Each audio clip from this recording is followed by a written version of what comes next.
चलिए स्टार्ट किया जाए। आज जो है स्पीडी के रेलवे सामान विज्ञान में पेज नंबर कितना होगा?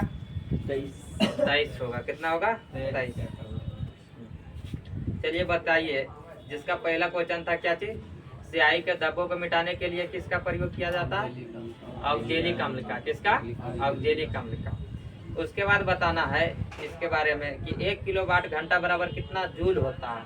3.6 इसका जो होता है किलोवाट घंटा जो है किसका मात्रक है? ऊर्जा का। किसका है? ऊर्जा का। जिसमें जो होता है क्या होता है? ऊर्जा का मात्रक है। तो 1 किलोवाट घंटा किसको मापते हैं? विद्युत ऊर्जा को। किसको? विद्युत ऊर्जा को किसमें मापते हैं? किलोवाट घंटा में। यह ऊर्जा का मात्रक जूल भी होता है ना? तो यही पूछ रहा है कि 1 किलोवाट घंटा बराबर कितना? 1 किलोवाट घंटा बराबर कितना जूल होगा? तो ये जो होता है 3.6 गुने 10⁻⁶ जूल के बराबर। कितना होता है? 6 जूल।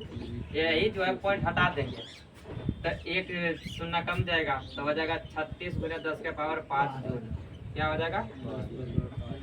अब क्वेश्चन जो पूछा जाता है क्या चीज? जैसे हम चला रहे हैं पंखा। क्या चीज चला रहे हैं? पंखा जो है 50 वाट का है। कितना वाट का? 50 वाट का फैन है। वो जो है हम जला रहे हैं कितना टाइम? 24 घंटा। कितना जला रहे हैं? 24 घंटा जला रहे हैं। 24 घंटा जला रहे हैं तो हमको जो है 1 महीना में कितना बिल आएगा? 1 महीना बोले तो कितना? 30 दिन। 30 दिन में कितना बिल आएगा? कितना आएगा बिल? इसके बारे में हमको निकालना है। तो बिल जो है किसमें प्रस्तुत किया जाता है? यूनिट में। किसमें करते हैं? यूनिट का जो सूत्र होता है ये होता है वाट गुने समय बोले तो टाइम या गुने डे या बटा क्या होता है? 1000। अब जो है यहाँ पे हम निकाल रहे हैं वाट कितना दिया है? 50। कितना वाट का है? 50। उसके बाद टाइम कितना चला रहे हैं? 24 घंटा। कितना चला रहे हैं? 24 घंटा। उसके बाद क्या है? 30 दिन चला रहे हैं। ये निकालना हमको यूनिट तो 1000 से भागा देना पड़ेगा। क्या करना पड़ेगा? 1000 से भागा। काट दिए तब 5 दूना कितना हो जाएगा? 10। 12 दूना ये कितना हो जाएगा? 12 दिया फिर 36 यूनिट। कितना बिल उठेगा? 36 यूनिट बिल उठेगा। अगर 50 वाट के पंखा है मेरा या 24 घंटा जलाते हैं या 30 दिन लगातार चलाते हैं तो कितना यूनिट बिल उठेगा? 36 यूनिट। 1 यूनिट बराबर होता है 1 किलोवाट घंटा। क्या होता है? 1 किलोवाट घंटा बोलो या तो इसी को 1 यूनिट बोला जाता है। दोनों क्या होता है? बराबर होता है।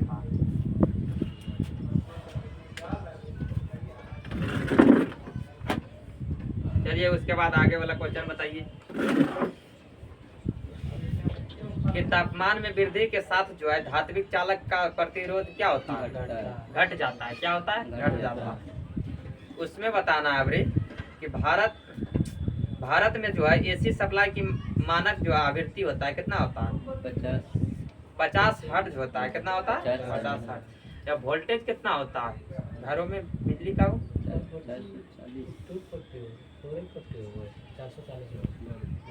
440 वोल्ट तो आता है वहाँ से ट्रांसफार्मर के पास।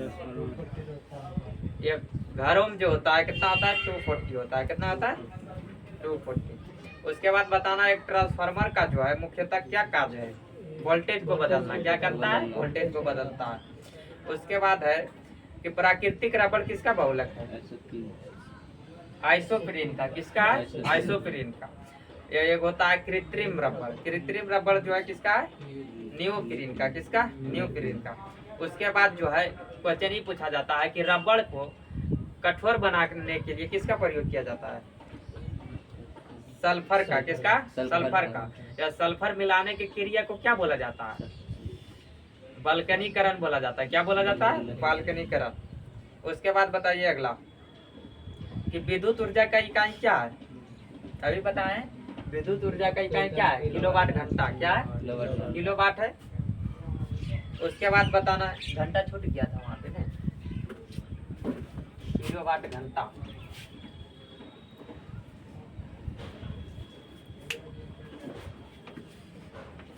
चलिए उसके बाद बताइए अगला क्वेश्चन कि अर्धसूत्री विभाजन में गुणसूत्रों की संख्या क्या होती है? आधी हो जाती है। क्या होती है? आधी हो जाती है। उसके बाद बताना आखिरी गैस जो है हीलियम, हीलियम के वायतम कक्षा में कितना इलेक्ट्रॉन होता है? 2 होता है। कितना होता है? 2। बताना है जो आखिरी गैस को कौन सा समूह में रखा गया? 18वां में। किसमें? 18वां में। आखिरी गैस को आप किस नाम से जानते हैं? नोबेल गैस या तो निष्क्रिय गैस के नाम से जानते हैं। आखिरी गैस की संख्या कितनी है? 6 है। कितनी है? 6। जिसमें पहला कौन हो जाता है? हीलियम। हीलियम का परमाणु क्रमांक संख्या कितना होता है? 2। उसके बाद आता है कौन? ये आखिरी गैस। किसके बारे में बोल रहे हैं?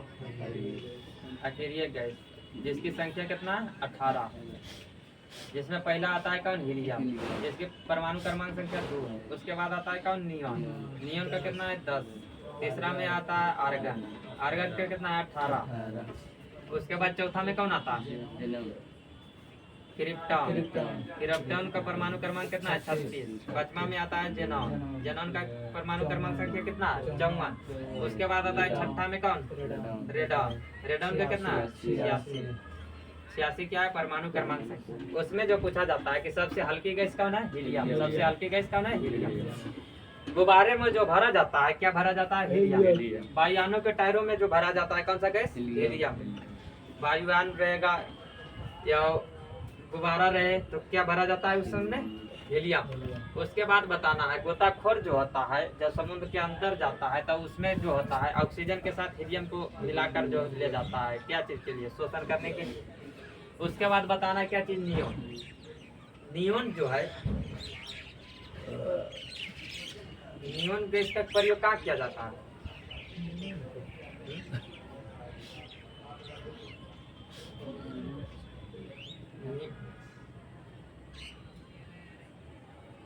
चलो छोड़ो नियोन का। आर्गन जो होता है भूपर्पट्टी में सर्वाधिक मतलब पाए जाने वाला गैस कौन होता है? वायुमंडल में। वायुमंडल में सर्वाधिक पाया जाने वाला गैस जो है आखिरी में आर्गन। वायुमंडल में सर्वाधिक पाया जाने वाला गैस जो है नाइट्रोजन। गैस बोलेगा नाइट्रोजन जो कितना 78 पॉइंट कितना 9% लगभग। उसके बाद होता है दूसरा में ऑक्सीजन। ऑक्सीजन कितना है? 20.8 लगभग मतलब 21%। उसके बाद तीसरा आता है कौन? आर्गन। तीसरा आता है कौन? आर्गन। आर्गन कितना हो जाएगा? 0.93%। वायुमंडल में जो है आर्गन कितना परसेंट पाया जाता है? 0.93%। कितना पाया जाता है? 0.93%। मतलब आखिरी गैस में सबसे ज्यादा पाया जाता है। आखिरी गैस में सर्वाधिक पाया जाने वाला वायुमंडल में कौन सा हो जाएगा? आर्गन। उसके बाद कौन है? क्रिप्टॉन। कौन है? क्रिप्टॉन। क्रिप्टॉन होता है जिसका परमाणु क्रमांक संख्या कितना हो जाता है? 36। उसके बाद कौन है? जेनॉन। जेनॉन का परमाणु क्रमांक संख्या कितना है? 54। और जेनॉन को बोला जाता है क्या चीज? अजनबी गैस। क्या बोला जाता है? अजनबी गैस किसको बोला जाता है? जेनॉन को। अजनबी गैस जेनॉन को। उसके बाद होता है रेडॉन। वायुमंडल में या पृथ्वी के भूपर्पट्टी पर रेडॉन गैस नहीं पाया जाता है। क्या नहीं पाया जाता है? Radon gas. वायुमंडल भी नहीं में भी नहीं पाया जाता है या भूपर्पट्टी में भी नहीं पाया जाता है। तो रेडॉन जो है सबसे भारी गैस है। सबसे भारी गैस कौन हो जाएगा? रेडॉन। सबसे भारी गैस रेडॉन हो जाता है। या रेडॉन जो है किस समय ये पाया जाता है? पृथ्वी के अंदर। क्या पाया जाता है? पृथ्वी के आंतरिक भाग में पाया जाता है जो भूकंप के समय बाहर निकलता है। किस समय? भूकंप के समय। या भूकंप को मापते हैं किसमें? सिस्मोग्राफ में। किसमें? सिस्मोग्राफ में या तो रिएक्टर स्केल पर। किसके? रिएक्टर स्केल में। जिसमें क्या किससे पता चलता है? यही रेडॉन गैस के से पता चलता है कि भूकंप यहाँ आने वाला है। उसके बाद बताना है रेडॉन जो है मतलब कि बहुत दिनों से कमरा बंद है, उसमें सूर्य का प्रकाश या तो मतलब कि कोई लाइट हवा नहीं प्रवेश कर रहा है तो उस कमरा में जो है रेडॉन गैस उत्पन्न हो जाता है। या तो बहुत गहरा कुआं है तो उसमें भी कौन सा गैस पाया जाता है? Radon gas. चलिए उसके बाद आगे बताइएगा।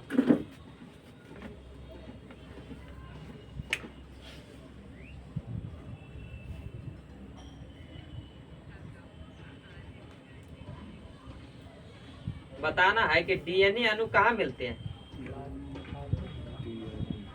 यहाँ दिया बैक्टीरियोफेज में, कहाँ मिलता है? बैक्टीरियोफेज में। बताना है डायनामाइट बनाने में मुख्य रूप से किसका प्रयोग किया जाता है? नाइट्रोग्लिसरीन का। किसका प्रयोग किया जाता है? नाइट्रोग्लिसरीन। डायनामाइट का खोज किसने किया था? डायनामाइट का खोज किया था अल्फ्रेड नोबेल ने। किसने किया था? अल्फ्रेड नोबेल ने। अल्फ्रेड नोबेल, जिसकी खोज कब किया था? 1867। कब किया था? 1867 में। 1867 में अल्फ्रेड नोबेल ने डायनामाइट का खोज किया था। डायनामाइट का उपयोग किसमें किया जाता है? डायनामाइट का खोज डायनामाइट का खोज उपयोग किया जाता था गड्ढा खोदने, मतलब कुआं खोदने में, या तो पहाड़ों को तोड़कर रास्ता बनाने के लिए। लेकिन इसका जो है लोगों ने दुरुपयोग करने लगा। क्या करने लगा? दुरुपयोग करने का मतलब हुआ जैसे हमको आपसे दुश्मनी हुआ, हम डायनामाइट आपके घर में लगा सेट करके आपका घर ही उड़ा दिए। ये होने के कारण जो है वहाँ के अखबार में छपा कि क्या हुआ? अल्फ्रेड नोबेल की मृत्यु हो गई है। क्या छप गया? कि अल्फ्रेड नोबेल की मृत्यु हो गई। जब वो अखबार जो अल्फ्रेड नोबेल के पास पहुंचा है, अल्फ्रेड नोबेल ने देखे इसमें छपा हुआ है कि अल्फ्रेड नोबेल की मृत्यु हो गई, मैं तो अभी जिंदे हूँ। तो वो छपने का कारण यही था कि ये ना तो डायनामाइट के खोज करता, ना तो इतना घर का टूटता, थोड़ा सा भी दुश्मनी होता था तो जाके उसका घर ही उड़ा दो। ये जो सोचने लगे अल्फ्रेड नोबेल जी, सोचे कि इससे जितना हमको प्रॉफिट हुआ, या जो इससे जितना प्रॉफिट होगा वो पैसा को हम मतलब कि अपने में नहीं रखेंगे, जितना इससे प्रॉफिट हुआ है उसको क्या करेंगे? लोगों में वितरित करेंगे, मतलब बांटेंगे। या बांटेंगे तो ऐसे सबको थोड़ा दे देंगे। उसको लिए मतलब बोले थे कि इसको देना है पुरस्कार के रूप में। जैसे हम चीज खोज किए हैं डायनामाइट का, तो कोई अन्य व्यक्ति अगर किसी चीज का जो है खोज करेंगे जो मतलब कि लोगों के लिए उपयोगी होगा, उसको ये पुरस्कार के रूप में देना है। इसलिए जब इनका मृत्यु होता है अल्फ्रेड नोबेल जी का, अल्फ्रेड नोबेल का होता है मृत्यु कब? 1896 में। कब होता है? 1896 में। उसके बाद जो है नोबेल पुरस्कार की शुरुआत किया जाता है इन्हीं के आदमी 1901 में। कब किया गया? 1901 में। जब नोबेल पुरस्कार की शुरुआत किया गया तब उस समय जो है 5 क्षेत्रों में दिया जाता था। कितने क्षेत्रों में? 5 क्षेत्रों में। जिसमें कौन कौन था? चिकित्सक था, रसायन था, भौतिक, साहित्य और शांति। 5 क्षेत्र हो गया। उसमें अभी जो वर्तमान में दिया जाता है कितने क्षेत्रों में? 6 क्षेत्रों में दिया जाता है। कितने क्षेत्रों में? 6 क्षेत्रों में।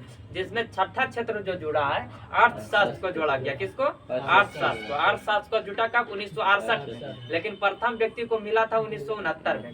कब मिला था? 1969 में अर्थशास्त्र के क्षेत्र में। उसके बाद बताना है क्या चीज कि प्रथम भारतीय कौन थे जिनको मतलब कि नोबेल पुरस्कार मिला था? रविन्द्रनाथ टैगोर को। किनको मिला है? रविन्द्रनाथ टैगोर को। रविन्द्रनाथ टैगोर जी को जो है कब मिला था नोबेल पुरस्कार? 1913 में मिला। कब मिला? 1913 में। किस लिए मिला इनको?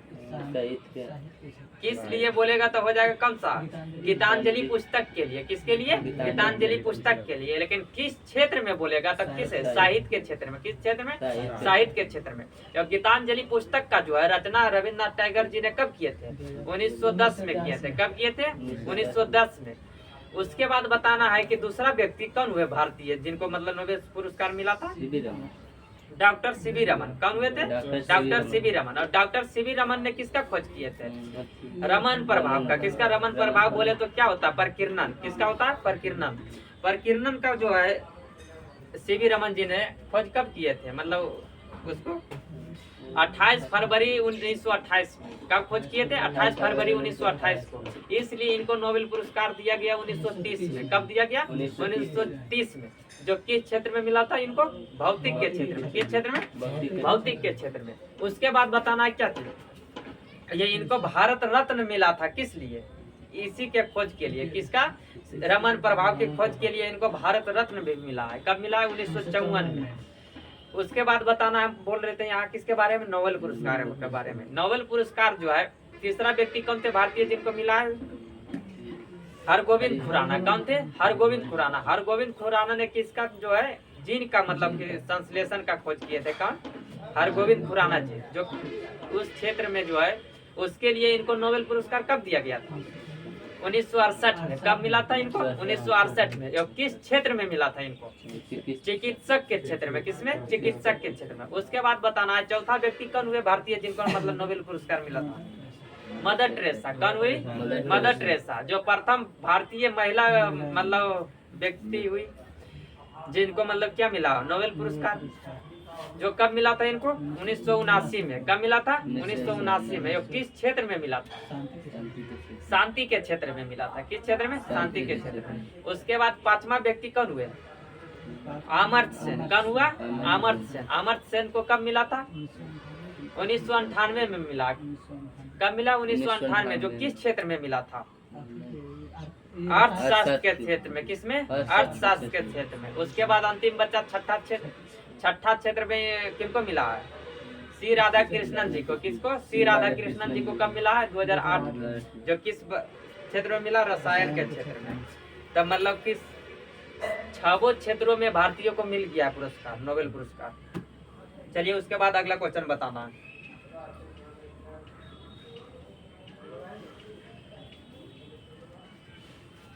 बताना है कि मानव शरीर में जो है ऊर्जा की उत्पत्ति कहाँ से होती है?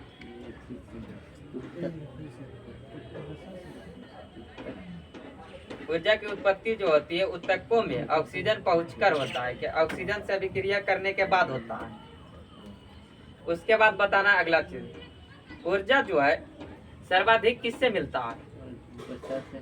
वसा से मिलता है। किससे मिलता है? वसा से। कहेगा कि ऊर्जा मिलता है तो किससे मिलता है? कार्बोहाइड्रेट से मिलता है। कहेगा कि तुरंत ऊर्जा मिलता है, किससे मिलता है? ग्लूकोज से मिलता है। तो कहेगा सर्वाधिक ऊर्जा मिलता है तो किससे मिलता है? वसा से सर्वाधिक ऊर्जा मिलता है। चलिए उसके बाद आगे बताइए। जिसमें कार्बोहाइड्रेट का पाचन कहाँ होता है? शरीर के किस भाग में कार्बोहाइड्रेट का पाचन शुरू हो जाता है? मुख में। कहाँ होता है? मुख में। उसके बाद आता है क्या चीज? प्रोटीन। प्रोटीन का पाचन कहाँ होता है? अमाशय में होता है। कहाँ होता है? अमाशय में। उसके बाद बचता है वसा। वसा का पाचन कहाँ होता है शरीर में? छोटी आंत में। कहाँ होता है? छोटी आंत में। चलिए उसके बाद आगे क्वेश्चन बताइए। वेल्डिंग करने के लिए किस गैस का मिश्रण का प्रयोग किया जाता है? वेल्डिंग गैस में वेल्डिंग गैस जो होता है जिसमें ऑक्सीजन और एसिटिलीन गैस का मिश्रण होता है। किसका? किसका? ऑक्सीजन और एसिटिलीन गैस का। एसिटिलीन गैस का जो है एक चीज में और उपयोग करते हैं। किसमें? कृत्रिम रूप से फल को पकाने के लिए। किसमें? कृत्रिम। जैसे हम फल आम को तोड़ लाए एक पेड़ से, तोड़ लिए, उसके बाद आम तोड़े उस समय कच्चा था। क्या था? कच्चा। अब उसको हमको घर लाने के बाद क्या करना है? पकाना है तो क्या करते हैं? बाजार से जाके कार्बाइड लाते हैं। कार्बाइड लाने के बाद उसको साइड में देने के बाद क्या करते हैं? उस पर जल छिड़कते हैं। जल छिड़कने से जो क्या होता है? जल के साथ कार्बाइड अभिक्रिया करता है तो एसिटिलीन गैस उत्पन्न करता है। क्या करता है? एसिटिलीन गैस उत्पन्न करता है, जिसके कारण क्या होता है? फल पक जाता है। इसीलिए पूछा जाता है कि कृत्रिम रूप से जो फल पकाते हैं किससे पकाते हैं? तो एसिटिलीन गैस से पकाते हैं। ये जो होता है देखते होंगे कि कभी काल जो है जैसे आमी को हम छोड़ दिए पेड़ में तो वो भी पक जाता है। तो पेड़ में जो पकता है किसके कारण पकता है? एथिलीन गैस के कारण। किसके कारण? एथिलीन गैस होता है जो एक पादपीय गैस है, जो है प्राकृतिक रूप से पकाता है फल को। प्राकृतिक रूप से बोलेगा तो कौन हो जाएगा? एथिलीन। कृत्रिम रूप से बोलेगा तो हो जाएगा एसिटिलीन। एसिटिलीन गैस का प्रयोग करते हैं किसमें भी? वेल्डिंग गैस में भी। चलिए उसके बाद आगे बताइए।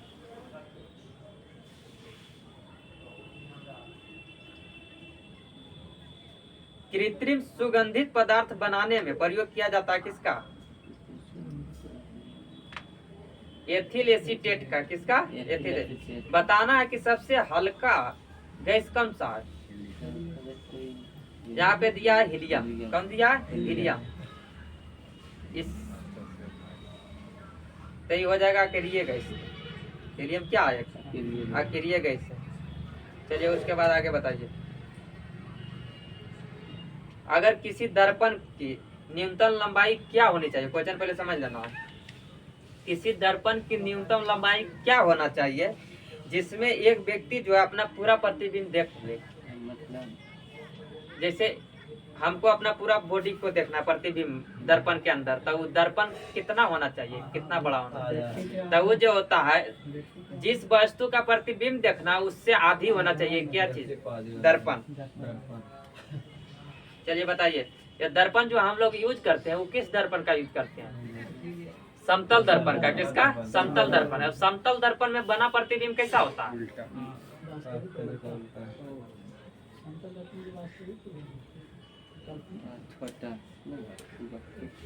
काल्पनिक होता है या सीधा होता है? काल्पनिक होता है, सीधा होता है।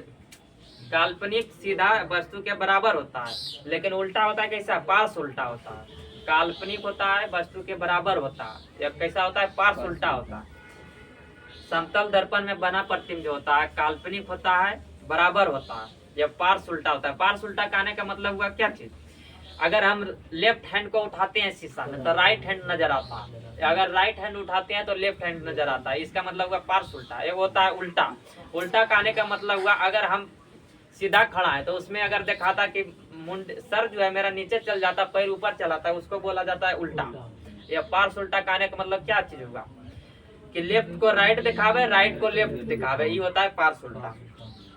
चलिए उसके बाद अगला बताइए कि परमाणु का जो त्रिज्या होता है कितना होता है?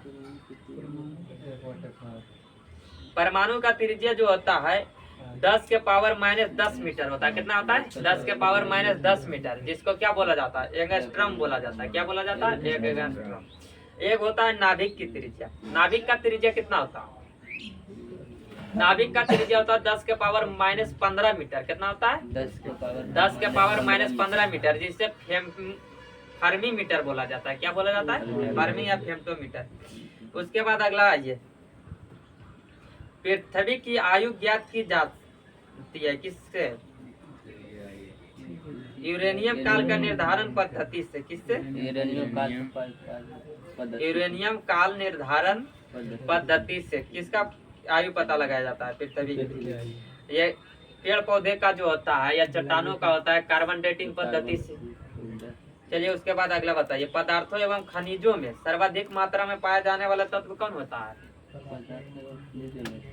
सिलिकॉन होता है। कौन होता है? सिलिकॉन।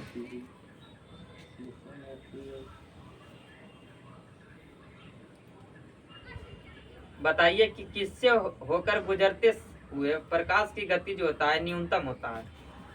तो यहाँ ऑप्शन के अनुसार हो गया, कांच दिया हुआ है। क्या दिया है? कांच से होकर प्रकाश गुजरेगा तो प्रकाश जो है, प्रकाश की चाल जो होती है निर्वात में सबसे अधिक होती है। किसमें होती है? निर्वात में सबसे अधिक होती है।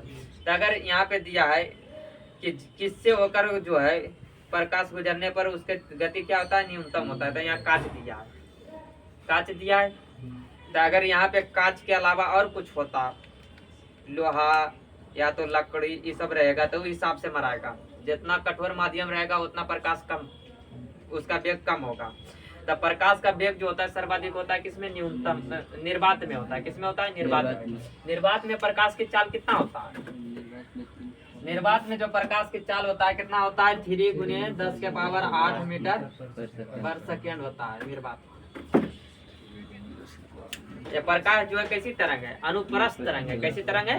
अनुप्रस्थ तरंग। चलिए उसके बाद आगे बताइए, एस्कॉर्बिक एसिड किसका नाम है? विटामिन सी का। किसका नाम है? विटामिन सी का। उसके बाद देखते हैं विटामिन को।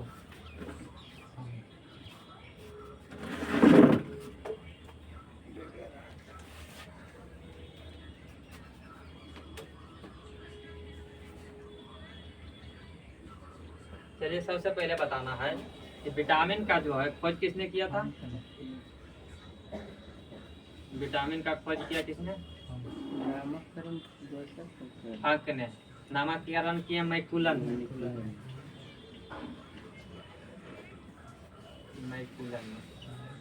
जिसमें विटामिन को कितने भागों में बांटा गया है?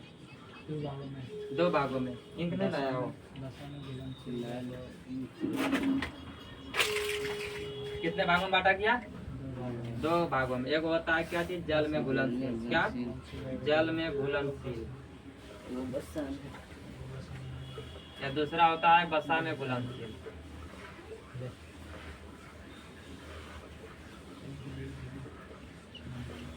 वसा में घुलनशील।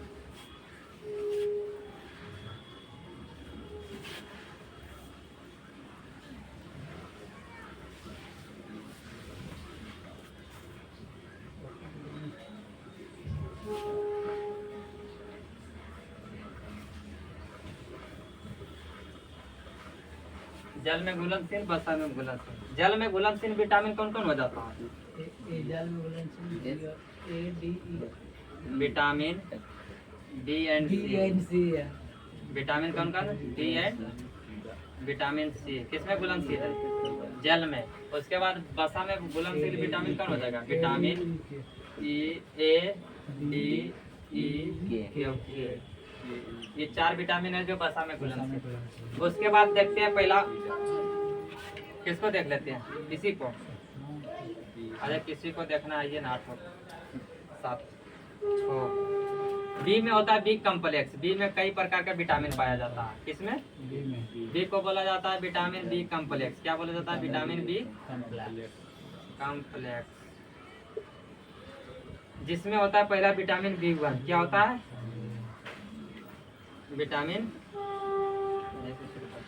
Vitamin B1। इसका रासायनिक नाम क्या होता है? थायमीन। क्या होता है? थायमीन। इसके कमी से कौन सा रोग होता है? बेरी। उसके बाद होता है कौन? विटामिन B2, जिसका रासायनिक नाम क्या होता है? राइबोफ्लोविन। क्या होता है? राइबोफ्लोविन। विटामिन B3 का नियासिन। क्या होता है? नियासिन। उसके बाद विटामिन B5 पेंटोथोनिक। क्या होता है? पेंटोथोनिक। विटामिन B7 6 बोलो। पायरिडॉक्सिन।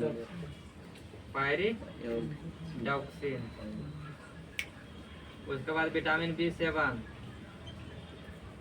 B7 का बायोटीन। क्या होता है? बायोटीन, या इसी को विटामिन H कहते हैं। क्या बोलते हैं? Vitamin H। किसको बोला जाता है? विटामिन B7 को।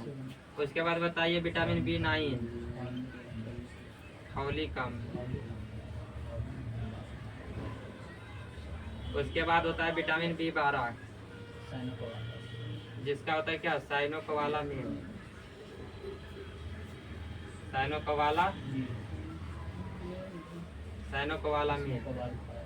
इसमें क्या पाया जाता है? कोबाल्ट धातु पाया जाता है। उसके बाद बताना है विटामिन C। विटामिन C का रासायनिक नाम क्या होता है?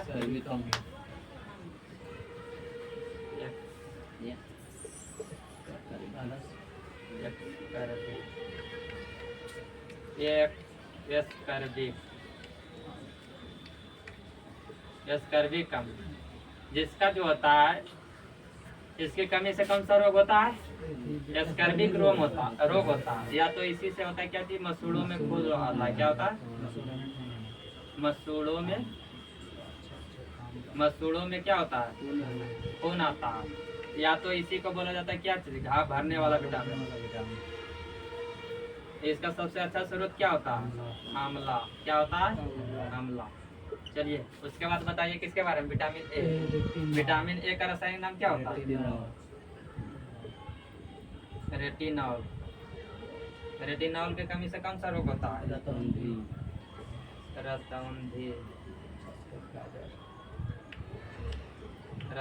या तो क्या होता है? जीरोथैल्मिया।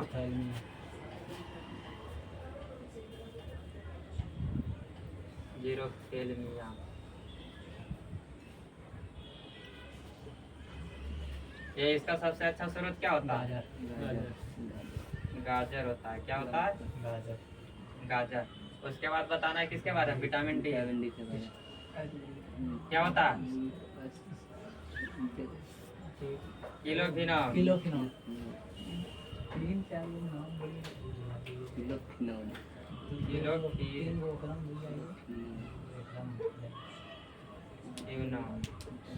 किलोफिनॉल। इसका सबसे अच्छा स्रोत क्या है? सूर्य का प्रकाश। सूर्य प्रकाश है। इसके कमी से कौन सा रोग होता है? रिकेट्स।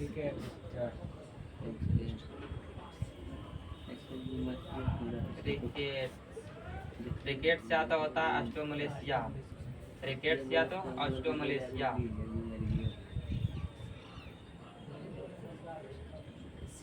ऑस्टियोमलेशिया। उसके बाद बताना इसी को बोला जाता है क्या चीज, हार्मोन विटामिन। क्या बोला जाता है? Hormone vitamin. किसको बोला जाता है? विटामिन डी को। विटामिन डी को। उसके बाद कौन है? Vitamin E. विटामिन ई का रासायनिक नाम क्या होता है? टेकोफेरॉल। टोकोफेरॉल। टेकोफेरॉल। टेकोफेरॉल के कमी से कौन सा रोग होता है? बांझपन या नापुंसकता। स्त्री में बांझपन या पुरुष में नापुंसकता।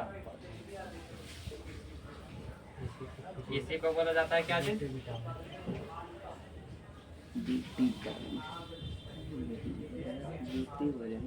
Beauty vitamin. क्या बोला जाता है? Beauty vitamin.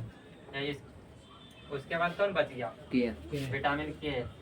विटामिन के का जो होता है रासायनिक नाम क्या होता है? फिलोक्विनोन।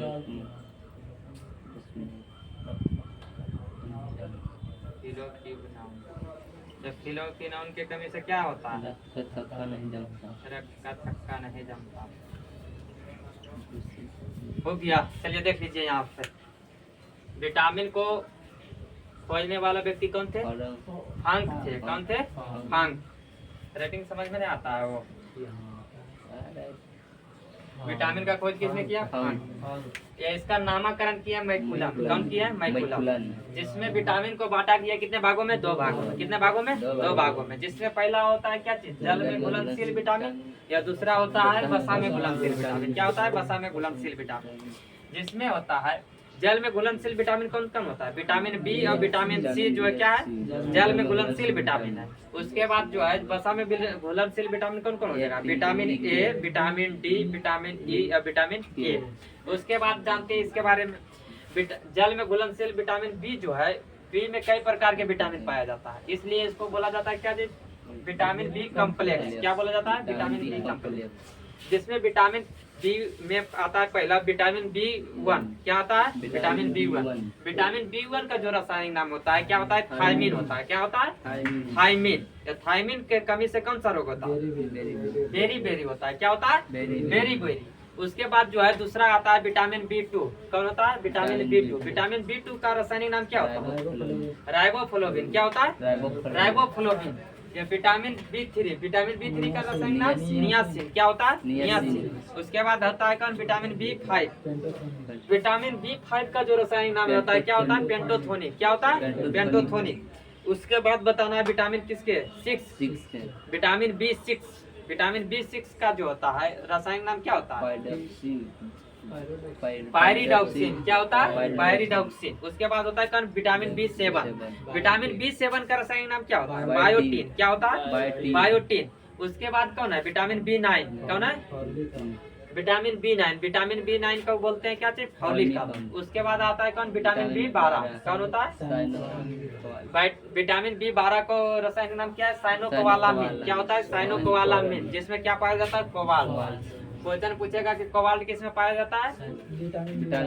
विटामिन B12 में। उसके बाद आता है क्या चीज? वसा में घुलनशील विटामिन। वसा में घुलनशील विटामिन पहला आता है विटामिन ए। कौन आता है? Vitamin A. विटामिन ए का रासायनिक नाम होता है रेटिनॉल। क्या होता है? रेटिनॉल। और रेटिनॉल के कमी से क्या होता है? रतौंधी होता है। रतौंधी या जीरोफ्थैल्मिया। क्या होता है? रतौंधी और जीरोफ्थैल्मिया रोग किसके कारण से होता है? विटामिन ए की कमी से। उसके बाद कौन होता है? Vitamin D. विटामिन ए का अच्छा स्रोत क्या? गाजर। क्या है? गाजर। उसके बाद क्वेश्चन पूछा जाता है विटामिन डी। विटामिन डी का रासायनिक नाम क्या होता है?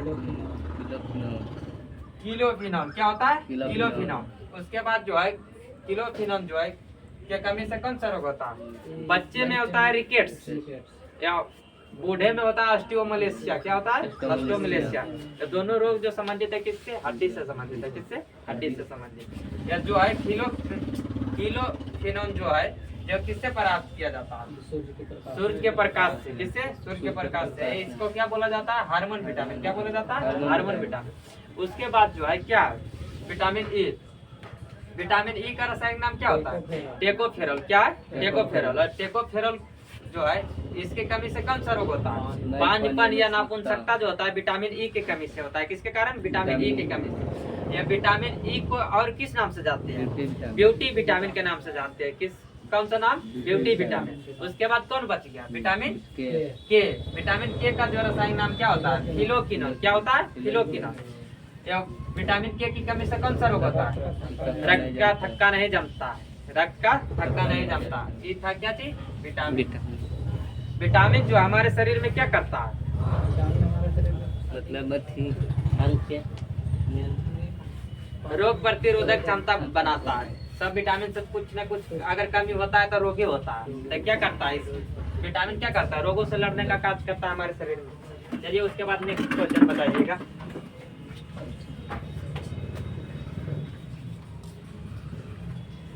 स्वर्ण की शुद्धता किसमें मापते हैं, कहने का मतलब होता है कि सोना को किस में मापते हैं, कैरेट में। किसमें मापते हैं, कैरेट में।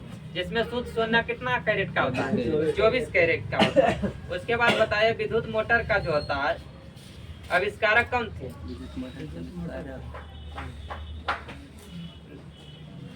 Nikola Tesla. कौन थे, निकोला टेस्ला। उसके बाद बताना गति के नियमों का प्रतिपादन किसने किया था, न्यूटन ने। कौन दिए, न्यूटन ने। और न्यूटन ने किस पुस्तक में दिए तीनों नियम को, प्रिंसिपिया में। किस पुस्तक में,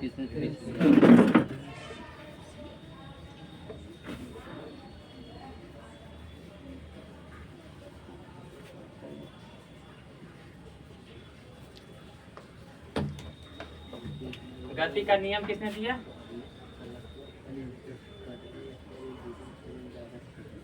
गति का नियम किसने दिया, न्यूटन ने। किसने दिया, न्यूटन ने। पुस्तक इनका कौन था, प्रिंसिपिया। जो कब किए थे, 1687 में। कब किए थे, ये पुस्तक का प्रकाशित हुआ था 1687, जिसमें न्यूटन ने कितने गति दी है, 3 गति। पहला को बोलते हैं प्रथम गति नियम। दूसरा को बोलते हैं क्या चीज, द्वितीय। या तीसरा को बोलते हैं तृतीय।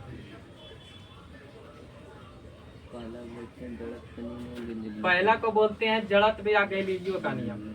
क्या, जड़त्व या गैलीलियो का नियम। जिससे क्या प्राप्त होता है, प्रथम गति नियम से क्या प्राप्त होता है, बल का परिभाषा।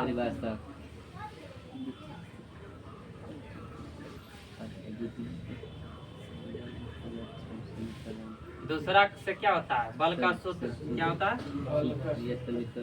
बल का सूत्र, जिसमें क्या होता है F बराबर m। जिसमें F क्या हो गया, बल, m क्या हो गया, द्रव्यमान, m हो गया त्वरण। क्या हो गया, त्वरण। उसके बाद तीसरा से क्या होता है, मतलब बल की प्रकृति पता चलता है, बल की प्रकृति। इसको बोला जाता है क्रिया के विपरीत प्रतिक्रिया होता है। इसमें इन्होंने 3 गो समीकरण दिए थे। कितना समीकरण, 3 गो समीकरण। जिसमें पहला क्या होता है, D बराबर U प्लस AT। ये दूसरा होता है क्या चीज, S बराबर AUT प्लस हाफ AT। तीसरा होता है V स्क्वायर बराबर U स्क्वायर प्लस 2AM। 3 गो समीकरण दिए, जिसमें पहला समीकरण से जो होता है किसका किसका पता चलता है, वेग और समय का। किसका, वेग और समय। या दूसरा जो संबंधित है किससे, विस्थापन और समय से। विस्थापन और समय से। या तीसरा जो है क्या चीज है, वेग और विस्थापन से। किससे, वेग और विस्थापन से। वेग और विस्थापन।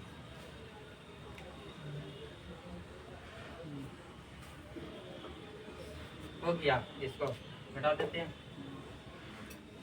गति का नियम किसने दिया था, न्यूटन ने। किस पुस्तक में, प्रिंसिपिया में। जो उसका प्रकाशित कब हुआ था, 1687। जिसमें प्रथम नियम को क्या, किस नियम से जाते हैं, जड़त्व या गैलीलियो का नियम। प्रथम नियम में होता है कहने का इनका कि जब तक कोई वस्तु पर जब तक कोई वस्तु पर बाहरी बल नहीं लगाया जाए तब तक वो जो है वस्तु जिस अवस्था में है उसी अवस्था में रहना चाहता है। जैसे कोई वस्तु गति में है तो अगर उसको बाहरी बल लगाकर ना रोके तो वस्तु गति में ही रहना चाहता है। लेकिन मानते हैं कि कुछ दूर जाकर रुक जाता है, वो रुकता है किसके कारण? पृथ्वी के गुरुत्वाकर्षण बल के कारण रुकता है, घर्षण बल के कारण रुकता है।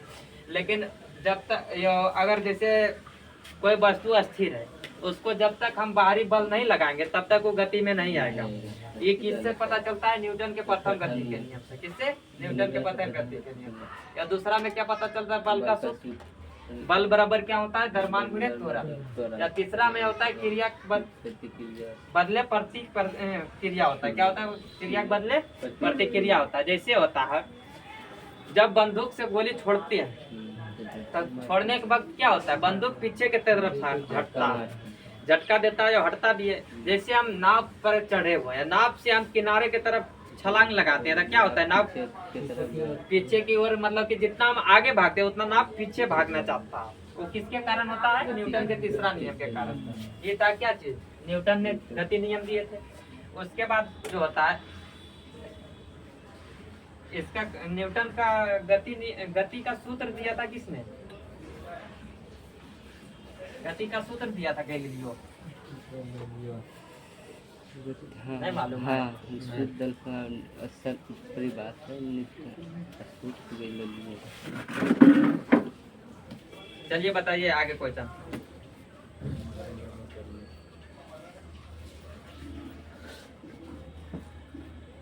बताना है कि तांबा, चांदी, एल्युमिनियम तथा सोना में जो है अधिकतम टन कौन होता है? हाँ। तांबा, सोना, एल्युमिनियम। तांबा, चांदी, एल्युमिनियम तथा सोना में सबसे अधिक टन कौन होता है? एल्युमिनियम। सोना होता है। तन्यता का गुण किसे बोला जाते हैं? तन्यता का गुण उसे बोला जाता है जब किसी को खींचकर लंबी तार बनाने के गुण को बोला जाता है तन्यता। एक होता है आघात वर्धनीयता। क्या होता है? आघात वर्धनीयता। आघात वर्धनीयता बोलते हैं किसी भी चीज को पीट कर चादर बनाने की, कितना पतला चादर उसका बनाया जा सकता है, उसको उस गुण को बोला जाता है आघात वर्धनीयता। जिसमें तन्यता और आघात वर्धनीयता में दोनों गुण में सर्वाधिक कौन है? सोना। कौन होता है? सोना। उसके बाद आगे बताइए। सीमेंट, बालू एवं जल का मिश्रण क्या कहलाता है? सीमेंट, बालू और जल का मिश्रण। सीमेंट हम लोग तो आम चाल भाषा में क्या बोलते हैं? मसाला बनाओ। लेकिन इसको बोला जाता है क्या चीज? मोर्टर। क्या बोला जाता है? मोर्टर। सीमेंट, बालू और जल का जो मिश्रण होता है उसे क्या बोला जाता है? मोर्टर। चलिए बताइए अगला। समुद्र के अंदर संचार एवं स्थिति आकलन के लिए प्रयोग किया जाने वाले यंत्र कौन है? समुद्र के अंदर पता करते हैं सोनार के द्वारा। किसके द्वारा? सोनार के द्वारा। एक होता है सोनार। क्या होता है? सोनार। सोनार होता है SONAR। सोनार। सोनार बोले तो क्या होता है? Sound, navigation and ranging. Sonar का जो है समुद्र में वस्तु का पता लगाता है। क्या करता है? समुद्र में वस्तु का पता लगाता है। वस्तु का पता लगाता है। कौन? सोनार। सोनार। यही जो काम करता है किसमें है? प्रकाश के परावर्तन के नियम पर। किसके? प्रकाश के परावर्तन के नियम। परावर्तन के नियम पर। उसके बाद होता है एगो क्या? रडार। क्या होता है? रडार। इसका होता है रेडियो डिटेक्टिंग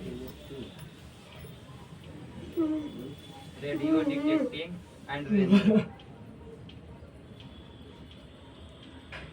ये जो होता है स्थल पर वस्तु का पता लगाता है।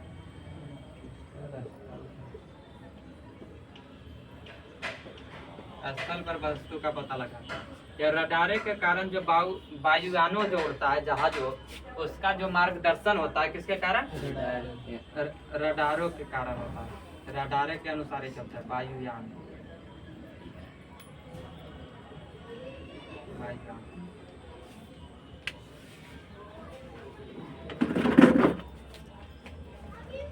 चलिए बताइए अगला।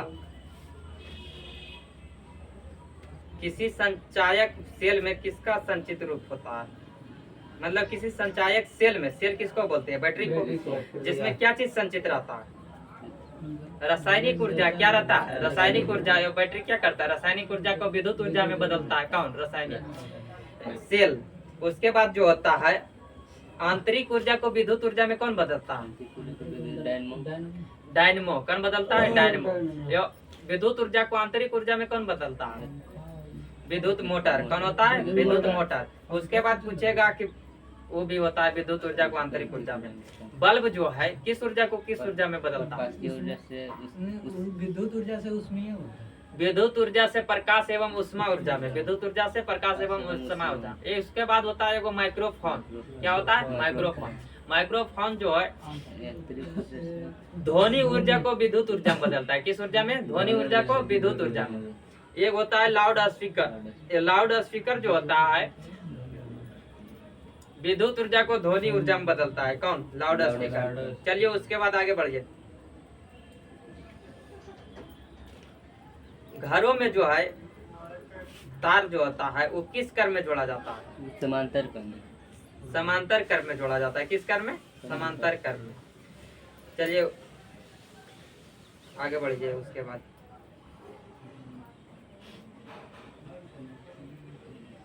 ध्वनि तरंगे जो है, ध्वनि तरंग जो है किससे प्रतिध्वनि उत्पन्न करता है? कहने मतलब ध्वनि तरंग जो है किसके कारण प्रतिध्वनि उत्पन्न करता है? परावर्तन के कारण। किसी सतह से टकरा कर वापस आता है तो उसे प्रतिध्वनि सुनाई देता है जिससे, तो उसको बोला जाता है क्या? परावर्तन के कारण होता है। किसी सतह से टकरा कर वापस उसी माध्यम में लौट जाना किसके कारण होता है? परावर्तन के कारण। उसके बाद आगे बताइए। रेडियो तरंगों की चाल कितना होता है? रेडियो तरंगों की जो चाल होती है निर्वात में प्रकाश के चाल के बराबर होती है। रेडियो तरंगों की जो चाल होती है निर्वात में प्रकाश तरंगों की चाल के बराबर होती है, जो कितना होता है? 3 × 10⁸ मीटर पर सेकेंड होता है। जिसमें कौन कौन आ जाता है? गामा, एक्स, पराबैंगनी, दृश्य, अवरक्त, सूक्ष्म, रेडियो, दीर्घ तरंग। तो देखिए इस साइड से जब इस साइड हम जाएंगे तो तरंग दैर्घ्य क्या होता है? बढ़ता है। तो सबसे सर्वाधिक तरंग दैर्घ्य किसका होगा? दीर्घ तरंग का। सबसे कम होगा गामा का। लेकिन भेदन क्षमता, आवृत्ति या प्रकीर्णन सबसे अधिक किसका होता है? गामा का। सबसे कम हो जाता है किसका? दीर्घ का। ये जो है कैसी है? विद्युत चुंबकीय तरंग है। कैसी है तरंग है? विद्युत चुंबकीय तरंग। या इन सभी का जो चाल होता है प्रकाश के निर्वात में चाल के बराबर होता है। किसके चाल के बराबर? प्रकाश के चाल के बराबर होता है। निर्वात के चाल के बराबर होता है, जो कितना होता है? 3 × 10⁸ मीटर पर सेकेंड होता है। चलिए उसके बाद आगे बढ़िए। सोल्डर किसका मिश्र धातु है? सीसा और टीन का। किसका है? सीसा और टीन का। चलिए उसके बाद आगे बताइए। हवा का बुलबुला जो है कैसा कार्य करता है? किसके भांति कार्य करता है? जैसे पानी है, ठीक, या पानी में जो बुलबुला उठता है, जैसे इस जल है, ठीक, इस पर जो है बुलबुला उठा हुआ है। क्या चीज है? बुलबुला उठा हुआ है। तो ये देखने में हमको कैसा लग रहा है? वो लेंस के भांति कार्य कर रहा है। लेकिन किस लेंस के जैसा लग रहा है देखने में? देखने में लग रहा है उत्तल लेंस के जैसा, नहीं लग रहा। गोल रहता है, बात के माने गोल ऐसी है। तो किस लेंस के तरह लग रहा है? उत्तल लेंस। लेंस जो होता है उत्तल लेंस कैसा होता है? ऐसा होता है, किनारे पर पतला या बीच में मोटा होता है। या अवतल लेंस होता है क्या? किनारे पर मोटा या बीच में पतला होता है। देखने में लगता है ये कैसा? उत्तल लेंस के तरह। लेकिन ये जो कार्य करता है अवतल लेंस के तरह कार्य करता है। कैसा करता है? अवतल लेंस। तो यही पर यहाँ क्वेश्चन पूछ रहा है कि हवा का जो बुलबुला है वो कैसे कार्य करता है? तो अवतल लेंस जैसा। कैसा कार्य करता है? अवतल लेंस के जैसा कार्य करता है। चलिए उसके बाद आगे बताइए। डिप्थीरिया से प्रभावित होने वाला अंग कौन होता है? डिप्थीरिया से कौन सा अंग प्रभावित होता है? श्वास नली, कौन है? श्वास नली। उसके बाद डिप्थीरिया जो होता है किसके कारण से होता है?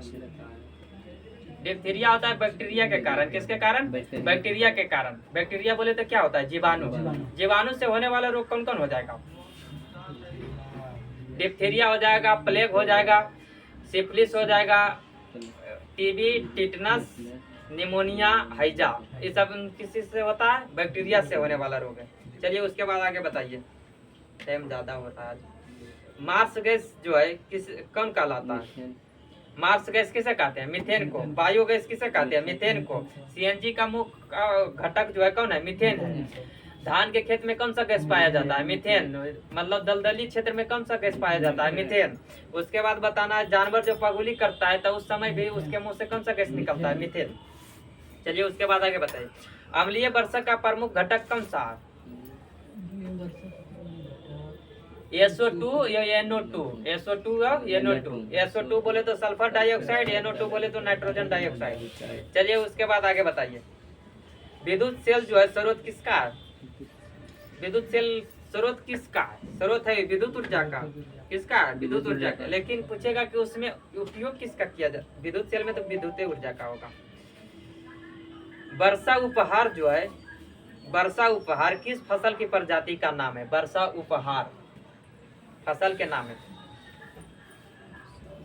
किस फसल का नाम है वर्षा उपहार? भिंडी का। किसका? भिंडी का। चलिए उसके बाद आगे बताइए,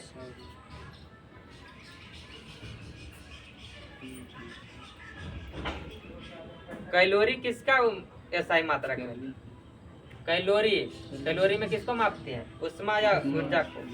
उष्मा को मापते हैं। किसको? या ऊर्जा को भी मापते हैं।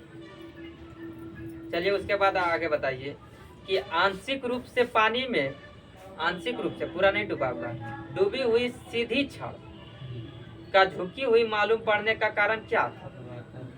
किसके कारण होता है? अपवर्तन के कारण होता है।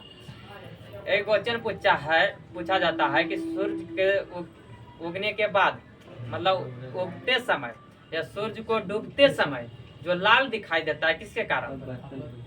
परिकिरणन के कारण। किसके कारण?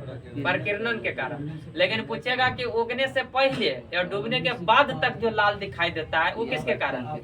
अपवर्तन के कारण होता है। चलिए उसके बाद आगे बताइए, विद्युत चुंबक बना होता है किसका? मृदु लोहा का। किसका? मृदु लोहा का। इस्पात चुंबक बना कठोर, इसको क्या अस्थाई चुंबक बना होता है किसका? इस्पात का। ये विद्युत चुंबक जो होता है कैसी चुंबक होता है? अस्थाई चुंबक होता है। क्या होता है? अस्थाई चुंबक होता है। चुंबक में दो ध्रुव पाया जाता है। कितना? दो ध्रुव, जिसमें नॉर्थ पोल होता है वो साउथ पोल होता है। चलिए उसके बाद आगे बढ़िए, बताना है कौन ऐसा जो है ताप तत्व है जो ताप कर्म पर द्रव अवस्था में रहता है? तो दो गो तत्व है, एगो ब्रोमीन है, एगो पारा है। कौन कौन है? ब्रोमीन और पारा।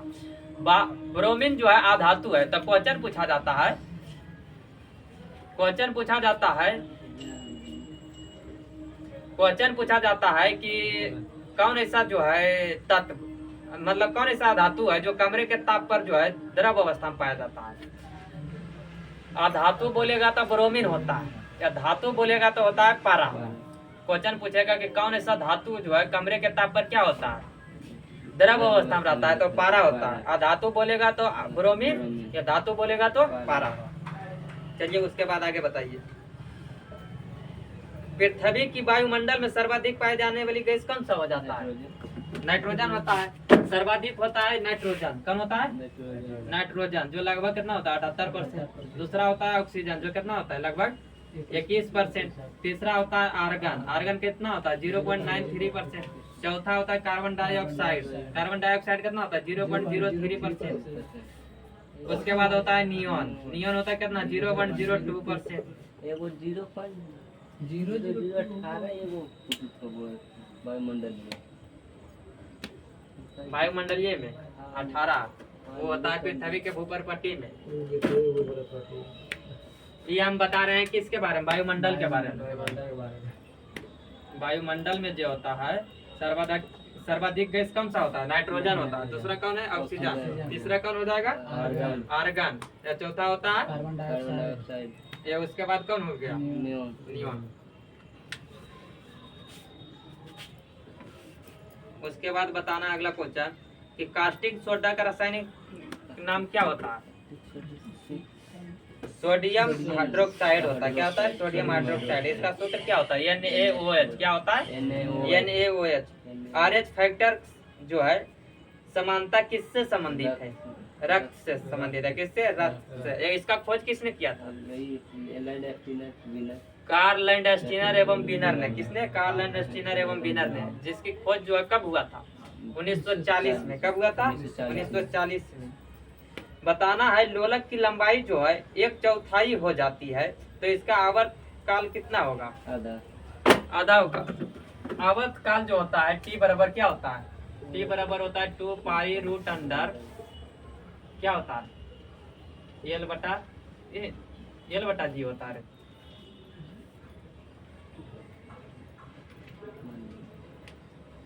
G बटा L होता है।